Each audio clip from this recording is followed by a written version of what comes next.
আপনার যা ইচ্ছা আপনি আমার কাছে চাইতে পারেন, আপনি যা চাইবেন আপনাকে তাই দেওয়া হবে, তাই নাকি? বলে হ্যাঁ। তাহলে তো সুবর্ণ সুযোগ, আমি তো লোক সমাজে যাইতে পারি না, মানুষেরা আমাকে ঘৃণার চোখে দেখে দূর দূর করে তাড়া দেয়, কাছে বসতে দেয় না, কথা বলতে দেয় না, কেউ আমাকে কাছে আসতে দেয় না, কথা বলতে দেয় না। এইভাবে আল্লাহর নবী বুঝাইতেছে। ওই কুষ্ঠ রোগী বলতেছেন, ও মুসাফির ভাই, যদি আপনি আমাকে উপকার করতে পারেন তাহলে আমার একটা উপকার করে দিবেন নি গো। উপকারটা হইল আমার যে কুষ্ঠ রোগ, এই রোগের কারণে আমি লোক সমাজে যাইতে পারি না, মানুষেরা আমাকে দূর দূর করে তাড়াইয়া দেয়। ও আল্লাহর নবী রাহমাতুল লিল আলামিন বলতেছেন, সাহাবীরা রে, সাথে সাথে রহমতের ফেরেশতা তার শরীরে হাত বুলাইতে লাগলেন আর ফু দিতে লাগলেন। হাত বুলায় আর তার দেখে ফু দেয়, ফু দিতে দিতে তার দেহের মধ্যে হাত বুলাইতে বুলাইতে কয়েকবার যখন হাত বুলাইছে, এমনি তাকাইয়া দেখেন কুষ্ঠ রোগী চিরদিনের জন্য বিদায় হয়ে গেছে। আমার দায়িত্ব হলো এতটুকুকে কাজে লাগানো। আল্লাহ আমাকে যা দিছেন এই অনুপাতে আমার জীবন আমি পরিচালনা করব। আমার সামনে আমার আব্বা, আমার সামনে আমার আম্মা, আমার দাদা, এভাবে একে একে বিদায় হইতেছে। আমার ভাই, আমার সমাজের একজন ভাই, আমার বংশের একজন, এইভাবে একজন একজন বিদায় হতেই থাকবে। হঠাৎ করে সিরিয়াল আমারও একদিন এসে যাবে। এই জন্য আগে থেকেই আমল আখলাক এমনভাবে গড়ে নেওয়া দরকার,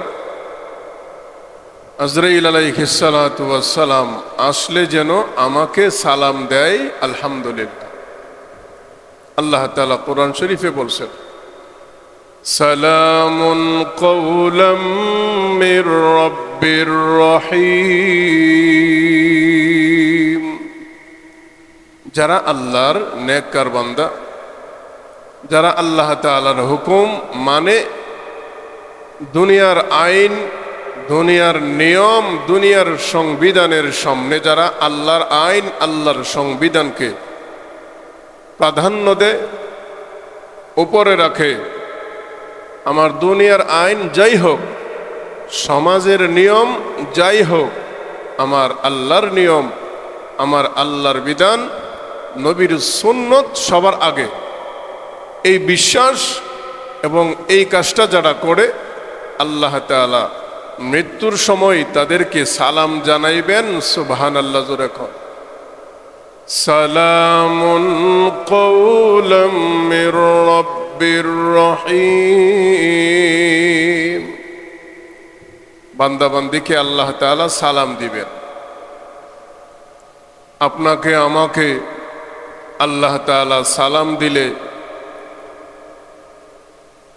দুনিয়াতেও সম্মান, পরকালে আল্লাহ তাআলার জান্নাতের সুসংবাদ।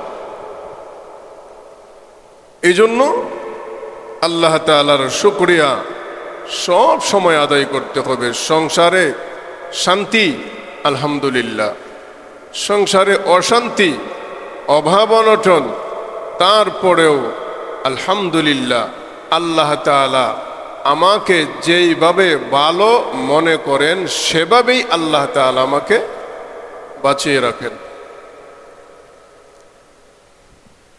একজনে একটা গল্প বলছিল যে মানুষের জন্য বদদুয়া করতে নাই। একটা লোক, তার একটা হাত একটা পা জন্ম থেকেই অচল।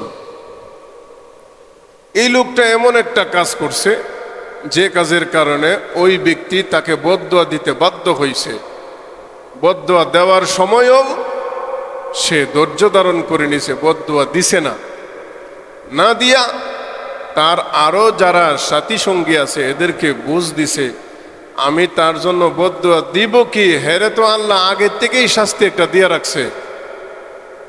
তার একটা হাত একটা পা অচল, অতএব তারে তো আল্লাহ আগের থেকেই শাস্তি দিয়ে রাখছে, আমি আর তারে বদদুয়া দিব কি?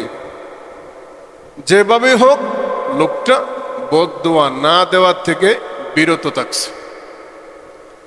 আমার আপনার বর্তমান অবস্থা হইল, আপনি আমার একটা গালি দিছেন, আমি আপনার একটা গালি দিছি, একটা গালির বদলে আপনাকে 10টা থাপ্পড় 10টা বাড়ি যতক্ষণ আমি দিতে পারি না ততক্ষণ আমার ভিতরে শান্তি লাগে না। আমাদের অবস্থাটা এরকম।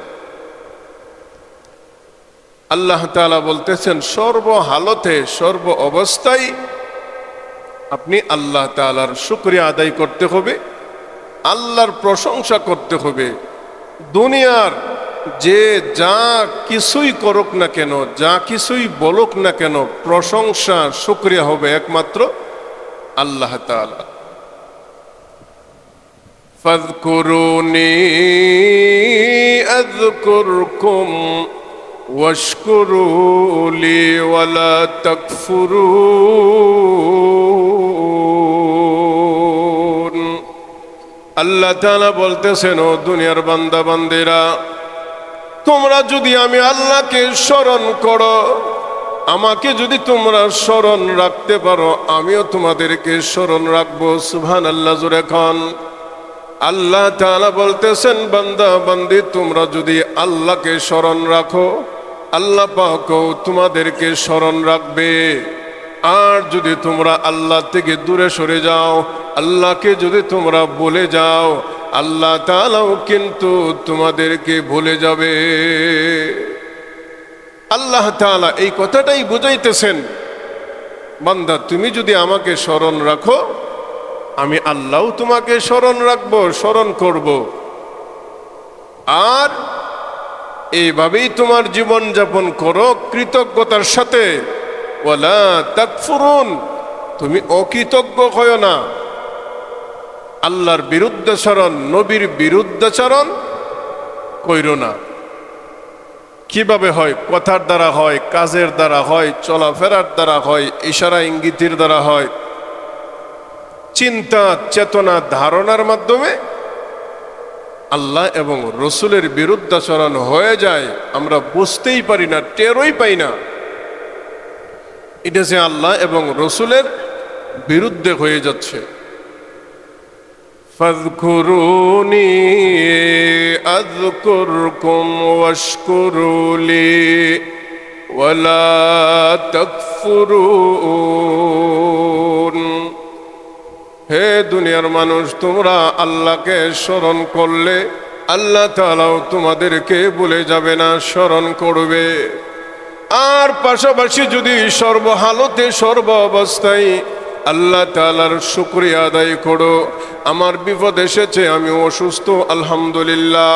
আমার আল্লাহ চাইছে আমি অসুস্থ হইলে ভালো, আমি অসুস্থ হইছি। আল্লাহ চাইলে আবার আমি সুস্থ হয়ে যাব ইনশাআল্লাহ। আল্লাহর ইচ্ছায় আমি অসুস্থ হইলাম, আবার আল্লাহ মহব্বত করে ইচ্ছা করলে আমাকে সুস্থ করে দিবেন। সব কিছুর মালিক একমাত্র আল্লাহ, সব ক্ষমতার মালিক একমাত্র আল্লাহ তাআলা। ইন্নাল্লাহা আলা কুল্লি শাইইন কাদির।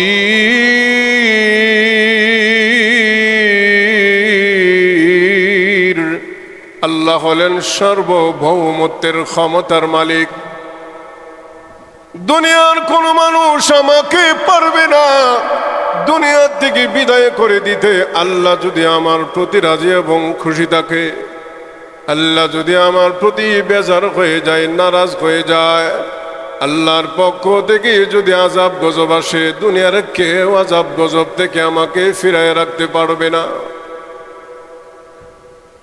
বনি ইসরাইলের 3 জন ব্যক্তির ঘটনা আল্লাহ নবী রাহমাতুল লিল আলামিন বুখারী শরীফ এবং মুসলিম শরীফ সহ মিশকাত শরীফের হাদিসে, বিভিন্ন হাদিসের কিতাবে উল্লেখ করা হয়েছে। আল্লাহ নবী রাহমাতুল লিল আলামিন সাহাবীদেরকে ওয়াজ করে বোঝাইতেছেন, আমার সাহাবীরা রে, আল্লাহর পক্ষ থেকে যদি তোমাকে নেয়ামত দেওয়া হয়, ওই নেয়ামতের নাশুকরি হইও না, ওই নেয়ামতের বিরুদ্ধাচরণ কইরো না। নেয়ামত যদি আল্লাহর পক্ষ থেকে তোমাকে দেওয়া হয়, আল্লাহর পক্ষ থেকে যদি তোমাকে শান্তির ফয়সালা দেওয়া হয়, তুমি কিন্তু আল্লাহর বিরুদ্ধাচরণে যাও না, আল্লাহর হুকুমের বিরোধিতা কইরো না, কোনোভাবেই কখনো করবে না। করলে কি হয়? তিনজন ব্যক্তির ঘটনা আল্লাহর নবী রাহমাতুল লিল আলামিন বর্ণনা করেন। বনি ইসরাইলের তিনজন লোক, একজন হইল কুষ্ঠরোগী, আরেকজন হইল টাকওয়ালা মানে মাথায় চুল নাই, আরেকজনের অবস্থা হইল দুইটা চোখ অন্ধ। এই তিনজন ব্যক্তিকে স্বয়ং আল্লাহ তাআলা পরীক্ষা নেওয়ার ইচ্ছা করলেন। সুবহানাল্লাহ, জোরে খান। আল্লাহ তাআলা ওই সাধারণ তিনজন মানুষকে পরীক্ষা করবে, অথচ সরাসরি ডাইরেক্ট আল্লাহ বান্দা বান্দিকে পরীক্ষা করে না, কারণ ইমান দুর্বল, ধ্বংস হয়ে যাবে। কি কোন ঠিক না? আমাকে আপনাকে যদি ডাইরেক্ট আল্লাহ তাআলা পরীক্ষা করে, আমরা আল্লাহর পরীক্ষায় উত্তীর্ণ হওয়া সম্ভব মনে করেন? এই পরীক্ষা আল্লাহ তাআলা নবীগণকে নেয়, কিন্তু আমাকে আপনাকে যদি নেয়, আমার আপনার ইমান দুর্বল, এক কাপ গরম পানি দিলেই ঘুরে যায়।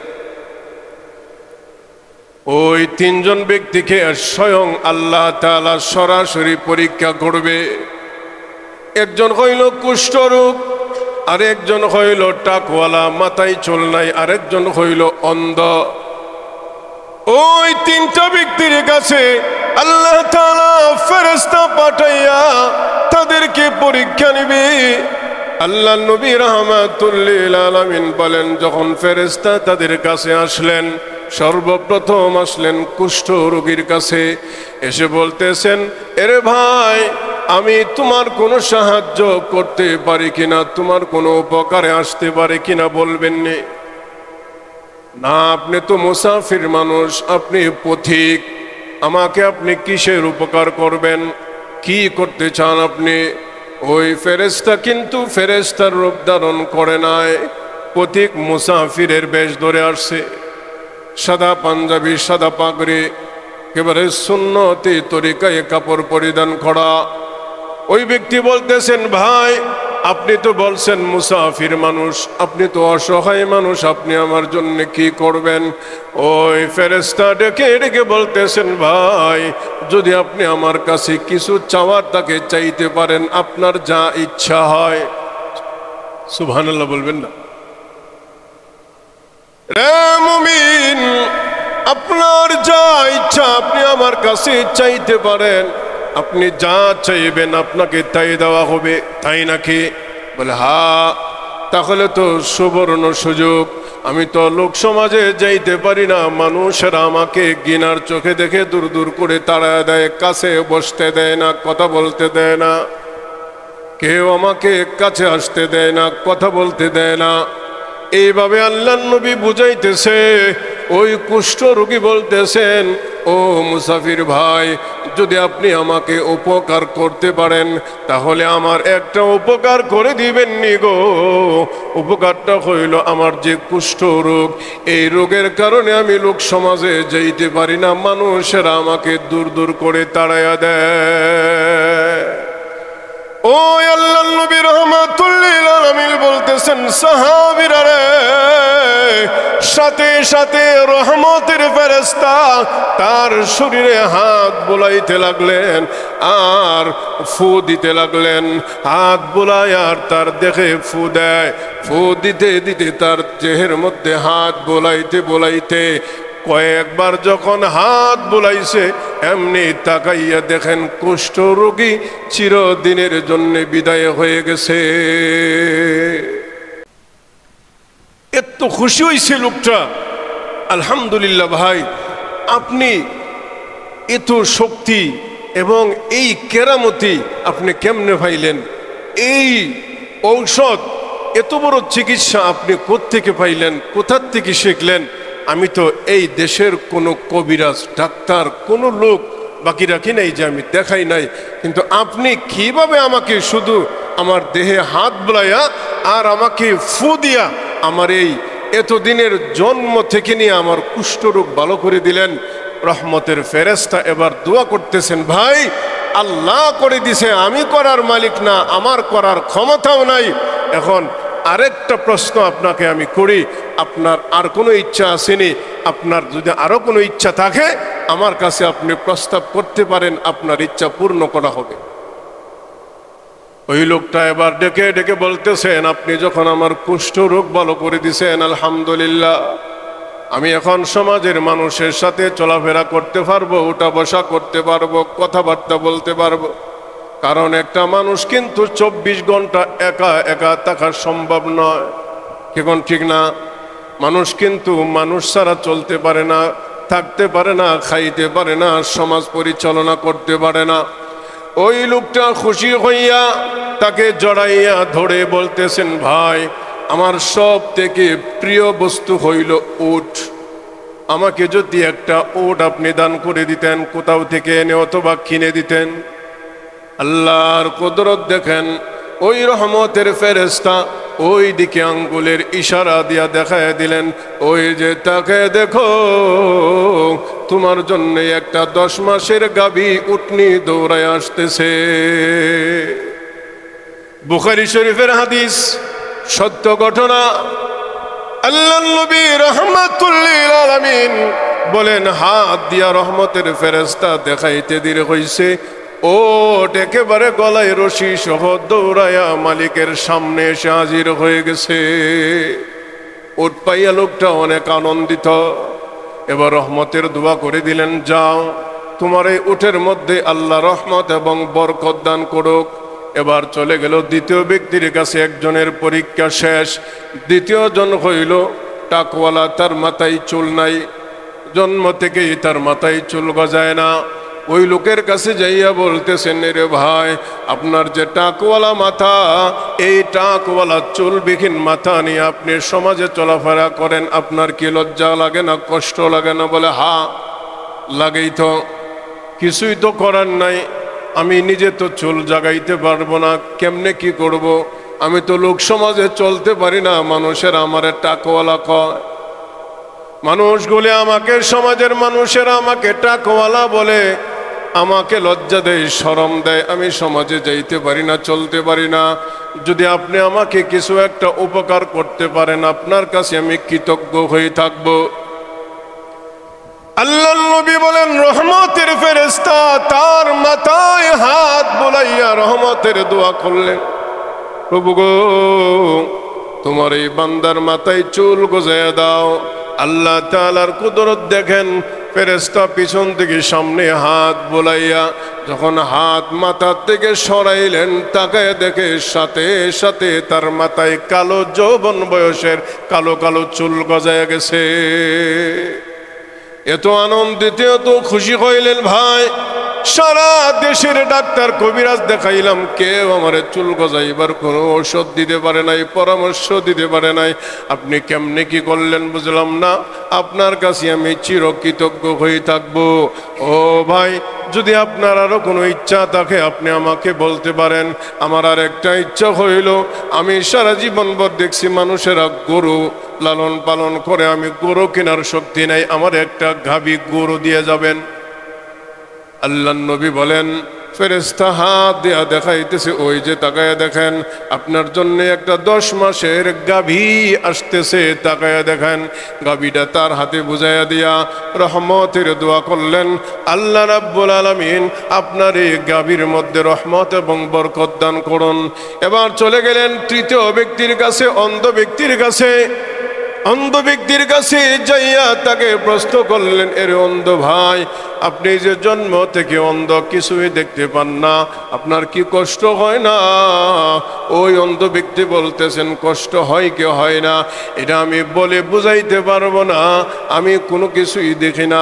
আমি যখন একটা কদম দেওয়ার জন্য রওনা হয়, আরেকজন মানুষকে আমি ডাক দিতে হয়, আরেকজন মানুষকে ছাড়া আমি চলতে পারি না। অসল একটু বাহিরে গেলে একটু বিছানায় গেলে একটু নড়াচড়া করলে আরেকজনের দরকার হয়। আমাকে আল্লাহ এত কষ্ট দিয়েছেন, এত কষ্টের মধ্যে ফেলে রেখেছেন, এরপরও আমি আলহামদুলিল্লাহ আল্লাহর শুকরিয়া আদায় করি। এই অন্ধ ভাই, আপনি কি ইচ্ছান না আপনার দুইটা চোখ ভালো হয়ে যাক? হ্যাঁ, অবশ্যই আমি চাই, কিন্তু আমি তো কোনোভাবেই কত চিকিৎসা করলাম, সম্ভব হয় না। আল্লাহ নবী বলেন, সাহাবীরা রে, ওই রহমতের ফেরেশতা তার দুইটা চোখের মধ্যে এইভাবে হাত লাগাইয়া আল্লাহর কাছে দোয়া করলেন, প্রভু গো, তোমার এই অন্ধ বান্দার দুইটা চক্ষুর আলো জ্যোতি ফিরাইয়া দাও। সাথে সাথে হাত যখন দূরে নিলেন, ওই অন্ধ ব্যক্তি তাকায় দেখেন, হুজুর, আমি এই মুহূর্তে আপনাকে স্পষ্ট দেখতেছি। আমি হুজুর না, আমি পথিক, আমি এসেছি আপনাকে এই উপকারটুকু করার জন্যে। যদি আপনার আরো কোনো ইচ্ছা থাকে আমাকে বলতে পারেন, পূর্ণ করে দেওয়া হবে। আল্লাহর ইচ্ছায় আপনার সম্পূর্ণ ইচ্ছাগুলি পূর্ণ করে দেওয়া হবে। এবার ব্যক্তি বলতেছেন, আমি অনেক দিনের ইচ্ছা, যদি আমি কিছু বকরি পাইতাম, বকরি লালন পালন করার আমার ইচ্ছা, কারণ আমার নবী বকরি লালন পালন করেছে, অনেক নবীগণ বকরি লালন পালন করেছে, এই জন্য আমি বকরি লালন পালন করার অনেক ইচ্ছা। আল্লাহ নবী রাহমাতুল লিল আলামিন বলেন, রহমতের ফেরেশতা তাকে হাতের ইশারায় দেখায় দিলেন, বকরি তার কাছে এসে গেল। গর্ভবতী বকরি তাকে দিয়া দোয়া করলেন, তোমার এই বকরির মধ্যে আল্লাহ তাআলা রহমত এবং বরকত দান করুন। তিনজনের পরীক্ষা শেষ হয়ে গেল। রহমতের ফেরেশতার গতিতে চলে গেছে। মোটামুটি অনেক দিন হয়ে গেছে। উঠওয়ালা ব্যক্তি ওই সময় তিনজনকে আল্লাহ তাআলা এমন ভাবে বরকত দিয়েছে, তাদের উট এবং গরু বকরির মধ্যে ওই সমরকার সব থেকে উটওয়ালা, গরুওয়ালা, বকরিওয়ালা ধনীতে পরিণত হয়ে গিয়েছিল। ওই সময় মানুষ ধনী ছিল টাকা পয়সা দিয়া না, ওই সময় ধনী ছিল মানুষ ঘোড়া, উট, বকরি, এই ধরনের হাইওয়ান, চারপায়া জানোয়ার দিয়ে ওই বড় লোক ছিল। আল্লাহ নবী রাহমাতুল লিল আলামিন এবার ডেকে ডেকে বলতেছেন, রে সাহাবীরা, অনেক দিন পরে আবার রহমতের ফেরেশতাকে আল্লাহ তাআলা আবারও পাঠাইছেন, তাদেরকে এখন হইল পরীক্ষা নেওয়ার সময়। ওই সময় তাদেরকে নিয়ামত দেওয়া হয়েছে, দান করা হয়েছিল, আর এখন তাদেরকে পরীক্ষা নেওয়া হবে। এখন ঠিক না? এতদিন তাদেরকে আল্লাহ তাআলা দিছে দিছে দিছে, আর এখন থেকে শুরু হবে তাদের দ্বিতীয় ধাপ, পরীক্ষার পালা। আল্লাহ নবী রাহমাতুল লিল আলামিন বলেন, আবার আল্লাহ রহমতের ফেরেশতা যখন আসলেন, ওই যে সর্বপ্রথম উটওয়ালা ব্যক্তি মানে কুষ্ঠ রোগওয়ালা ব্যক্তির কাছে গেলেন। বুখারী শরীফের বর্ণনায় এসেছে, সর্বপ্রথম কুষ্ঠ রোগীওয়ালার কাছে যাইয়া বলতেছেন, এরে ভাই, আমি পথিক, আমি মুসাফির মানুষ, অনেক দূরে আমার বাড়ি। এখন যদি আপনি আমাকে কিছু সহযোগিতা করতেন, আমি আমার বাড়ি পর্যন্ত পৌঁছাতে পারতাম। কেমনে করব? আমার কাছে তো কোনো টাকা নাই। যদি আপনার কাছে কোনো টাকা না থাকে, আপনি একটা উট যদি আমাকে দিয়ে দিতেন, তাহলে তো আমি চলতে চলতে বাড়িতে চলে যাইতে পারতাম, আমি হাঁটতে হইতো না। এ পথিক, কত বড় স্পর্ধা তোমার! আমার এতগুলো উটের মধ্য থেকে তোমাকে আমি একটা উট দিয়া দিব, আর কিছু বুঝি ফাও নাই, যাও সোজা রাস্তা না পাও। আর যদি আমার কাছে উট চাইছো, তাহলে তোমার পিঠা দিয়া দিব। সাবধান করে দিলাম, যাও তোমার সামনের দিকে তুমি পথ মাপো। ব্যর্থ হইয়া যখন ফিরে যায়, ফেরেশতা এবার তার দিকে তাকাইয়া তাকাইয়া আঙ্গুলের ইশারায় বলেন, আপনার দেহের মধ্যে কি কুষ্ঠ রোগ ছিল না? এই রোগ কি আল্লাহ তাআলা আপনাকে ভালো করে দেয় নাই? না, আমার কোনো রোগ সুখ ছিল না। তাহলে এই উটগুলি কি আল্লাহ তাআলা আপনাকে দান করে নাই? না, এই উটগুলি আমার বাপ দাদার দেওয়া, আমার বংশ পরম্পরায় আমি ওয়ারিশান হিসাবে পাইছি। নাউজুবিল্লাহ বলবেন না। সংক্ষেপে বলি, আল্লাহর নবী বিশ্ব নবী রাহমাতুল লিল আলামিন ডেকে ডেকে বলেন, আল্লাহ তাআলার কুদরতে এই ফেরেশতা যখন বদদুয়া দিলেন, সাথে সাথে তাকায় দেখেন, ওই যে তাকায় দেখো তোমার একটা উটও নাই, সমস্ত উটগুলি আল্লাহ দিয়েছিল, তুমি না শুকরি বান্দা হয়ে গেছো, আল্লাহর শুকরিয়া আদায় করো নাই, আল্লাহর বিরুদ্ধাচরণ করলে, এই জন্যে তোমার জন্যে বদদুয়া করা হয়ে বদদুয়া করে গেলাম। তোমার যা সম্পদ আল্লাহ তাআলা দান করেছিল সমস্ত সম্পদ ধ্বংস হয়ে যাবে, তুমি পূর্বে যেমন অবস্থায় ছিলে আগের মতো তেমন অবস্থায় ফিরে যাবে। আল্লাহ নবী বলেন, সাথে সাথেই তার উটের মাঠের মধ্যে তাকায় দেখে এত বড় মাঠের উট, একটা উটও নাই, সমস্ত উটগুলি মাটির সাথে চটফট করতে করতে সমস্ত উটগুলি মৃত্যুবরণ হয়ে গেছে। এবার দ্বিতীয় জনের পালা, গাভীওয়ালা ব্যক্তির কাছে গেল। গাভীওয়ালা ব্যক্তির কথা আল্লাহ নবী বর্ণনা করেন। গাভীওয়ালা ব্যক্তিকেও যখন যা এইভাবে বলছে, ভাই আমি তো মুসাফির মানুষ, আমার যদি একটা গাভী দিতেন, এই গাভীটা আমি বিক্রি কইরা এই টাকা দিয়ে আমি আমার বাড়ি পর্যন্ত পৌঁছাতে পারতাম, দিবেননি একটা গাভী? আল্লাহ নবী বিশ্ব নবী রাহমাতুল লিল আলামিন বলেন, ওই ব্যক্তিও উটওয়ালা ব্যক্তির মতো গরম হয়ে গেছে। না, এত বড় স্পর্ধা তোমার কেমনে হইল? তোমার বাড়ি কোথায়?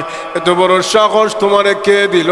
আমার গরুর খামার থেকে আস্তে একটা গরু তোমারে দিয়া দিব, তুমি কি পাগল হইছো নাকি? না ভাই, আমি পাগল হই নাই, আল্লাহর ভয় তোমার ভিতরে আমি ঢুকিয়ে দেওয়ার জন্য এসেছি। তোমার ভিতরে আল্লাহর ভয় কতটুকু আছে আমি বুঝিয়ে দেওয়ার জন্য, স্মরণ করে দেওয়ার জন্য এসেছি। কি স্মরণ করে দিবেন? আপনি কি টাকওয়ালা ব্যক্তি ছিলেন না? আপনার মাথায় যে চুল গজাইতো না, আপনার মাথায় কি আল্লাহ তাআলা চুল দেয় নাই? এটা মিথ্যা কথা, সব মিথ্যা কথা। আমার এমন কোনো রোগ ছিল না। কারণ আল্লাহ নবী বুখারী শরীফের হাদিসে বলছেন, আল্লাহ তাআলা কোরআন শরীফে বলছেন, যখন মানুষ বেশি ধন সম্পদের মালিক হয়ে যায়, কিছুটা হইলেও অহংকারী হয়ে যায়। আর অনেকে আছে পরিপূর্ণ অহংকারী হয়, এর চোখে মানুষ গুরু কিচ্ছুই লাগে না। বেশি টাকাওয়ালা হয়ে গেলে এই মানুষটার চোখে মানুষ গরু ছাগল কিচ্ছুই লাগে না, সব সমান লাগে। বাস্তব কথা, কোরআন হাদিসের কথা। সমাজেও দেখেন এমন আছে, বহু মানুষ আছে, এমন বহু টাকাওয়ালা আছে গরিবের সাথে বসতে চায় না। হ্যাঁ, ফকিন্নি, এর সাথে আমি বসবো, এই ধরনের মানুষকে অপমান করে, ছোট করে। অথচ দেহ গঠন আকৃতিতে তার থেকে এই ফকিন্নি বেড়া কোনো দিক দিয়া কম না। আল্লাহ ওই ফকিন্নি লোকটাকে, অসহায় লোকটাকে যা দিছে, এই টাকাওয়ালা ব্যক্তিকেও তাই দিছে। কিন্তু আপনাকে এই টাকা দিছে একটাই উদ্দেশ্য, আল্লাহর আপনি দুনিয়াতে কেমন আচরণ করেন। টাকাওয়ালা ব্যক্তিও যখন নাকি উটওয়ালা ব্যক্তির মতোই না শুকরি বান্দাদের সাথে শরীক হয়ে গেল না, এই গাভীগুলো আপনি বলতেছেন আল্লাহ আমাকে দিছে, ভুল কথা, নাউজুবিল্লাহ। এই গাভীগুলির সম্পত্তির মালিক হইলাম আমি, আমার বাপ দাদাদের থেকে ওয়ারিশে পাইছি। ওই রহমতের ফেরেশতা এখন আর রহমতের নাই, গজবের হয়ে গেছে বদদুয়া।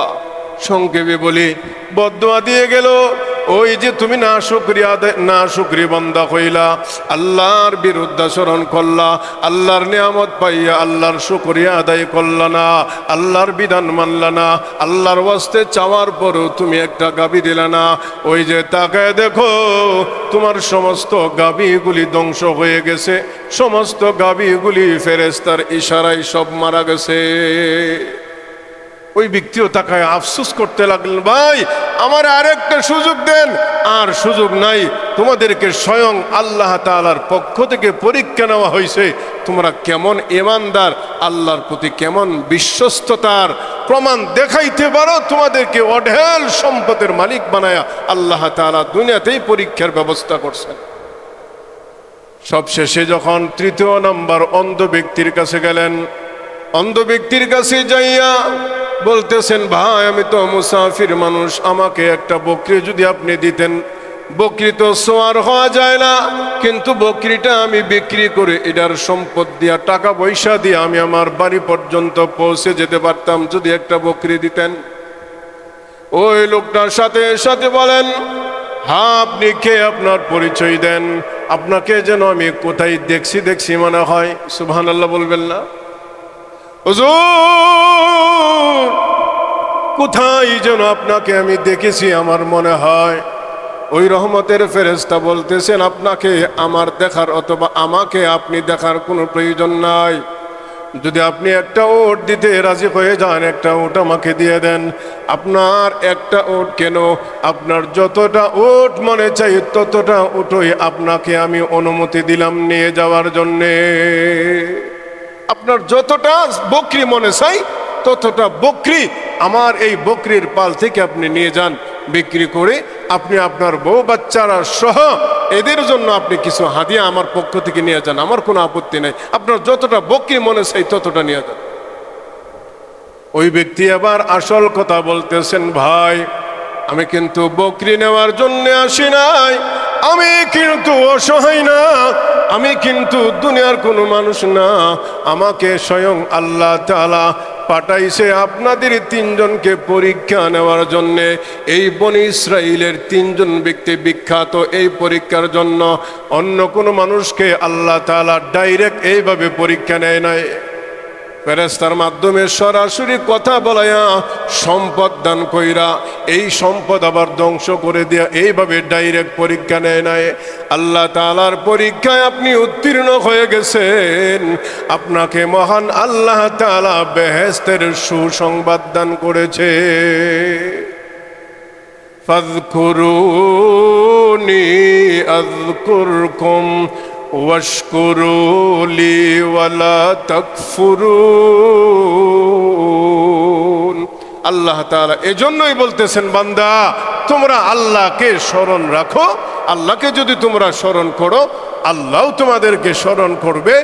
আর না শুকরি বান্দাদের সাথে যদি তোমরা শরীক হয়ে যাও, যারা আল্লাহর সাথে সম্পর্ক থাকে না, অনেক সম্পদ দিছে এরপরেও আল্লাহর প্রতি সন্তুষ্ট না, তার সম্পদের যেই অংশ প্রতি লাখে 2.5% মতো তাকে জাকাত দিতে হয়, এই কাজটা সে করে না, তাহলে বোঝা যায় আল্লাহর দেওয়ার সম্পত্তিতে সে সন্তুষ্ট নয়।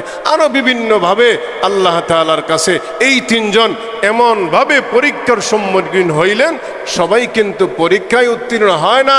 এজন্য পৃথিবীতে যারা আছে সবাই বেহেশতে যাবে না, সবাই জান্নাতে যাওয়ার সুযোগ হবে না। যারা আল্লাহর শুকরিয়া বান্দা হইতে পারছে, যারা আল্লাহর না শুকরির থেকে বিরত থাকতে পারছে, আল্লাহ এবং রসুলের সুন্নত তরিকায় নিজেকে পরিচালনা করতে পারছে, তারাই কেবল জান্নাতের মালিক হতে পারবে। আর এই লোকগুলোই কেবল দুনিয়া এবং আখিরাতের সফলতা অর্জন করতে পারবে। আল্লাহ তাআলা আমাকে আপনাকে সকলকেই এই কথাগুলির উপরে আমল করার তৌফিক দান করুন। সকলে বলি আমিন।